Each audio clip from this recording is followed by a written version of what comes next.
It was just a black T-shirt, size medium, 100% cotton. On the front was a skeleton in a wetsuit crawling over the beach. He had an M16 in his hands and a knife on his belt. The skeleton was coming out of the surf, the dark waves crashing behind him. A SEAL trident was on the left breast of the T-shirt.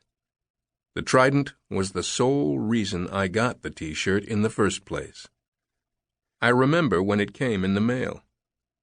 There was no way I could get a shirt like this from a store in the Alaskan village where I grew up. I put it on as soon as I opened it, and wore it practically every day. If that shirt was clean in the morning, I was wearing it. To everyone else, it was just a shirt I always wore. But to me, it represented my goal in life. Each time I wore it, the shirt renewed my quest to become a SEAL. I slid the shirt into my suitcase and finished packing the rest of my clothes, including a borrowed suit and dress shoes, and headed for the airstrip. I was on my way to a conference in Washington, D.C. for future military members. It was 1992, and to this day I don't know how I got invited, but it probably came from one of the many recruiters I'd talked with about being a SEAL. The airstrip was on the outskirts of the village, and it was our only lifeline to civilization, if you can call any town in Alaska that. The frontier lifestyle is why people move to Alaska. If you want convenience, stay in the lower 48. I watched the bush plane clear the trees at the far end of the strip and come in for a landing. As the pilot and a newly arrived group of hunters unloaded, I hugged my parents near the small one-room building that served as the airport terminal. The trip was a first for me. It was the first time I'd left Alaska alone.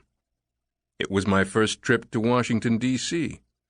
But of all the firsts, I was most excited that I was going to meet my first SEAL. Everyone in my village in Alaska knew I wanted to be a SEAL. It was something I talked about with my friends and dreamed about at night. I read every book I could find on the SEALs. I knew nothing of SEAL Team, copy redacted, until I read Rogue Warrior by Richard Marcinko. Demo Dick and Sharkman of the Delta were some of his nicknames. He operated in Vietnam and later started SEAL Team, copy redacted. Rogue Warrior tells the story of the creation of the unit. If you believe that book, every SEAL can bench press 500 pounds and eat glass. I wanted more than anything to prove I could too, except for maybe eating glass. At the time, I just thought it would be cool to be a SEAL. I knew the training would be hard, but I was too young to really understand how hard. I certainly didn't know all of the sacrifices I would have to make. I just wanted to be like the guys I read about, and at the time, that was enough to push me forward. I was lucky. I figured out my purpose early on. I don't think I understood it at first, but from the moment I found out about SEALs, I knew that was my goal, because of the challenge. If you asked me then to say why I wanted to join, a sense of duty would be on the list, but not at the top. At the top was a need to prove to myself I could make it through the toughest training the U.S. military had to offer. Why would I want to do something that was easy? If it were easy, everybody would do it. Looking back now, I'm not sure why I had to prove myself.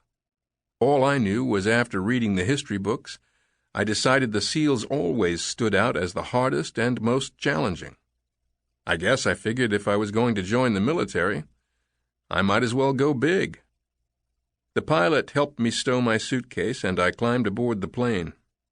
I waved to my parents from my cramped seat in the back as we taxied into position on the runway. My family wasn't rich, but my parents offered to cover the airplane ticket, and 2 Army veterans from the village covered the remaining costs. At the airport in Anchorage, I pulled the itinerary for the trip out and went over it again. Before the SEAL session, I'd have to endure trips to the national monuments and listen to sessions on the Army and Air Force. But it was worth it. to meet a SEAL.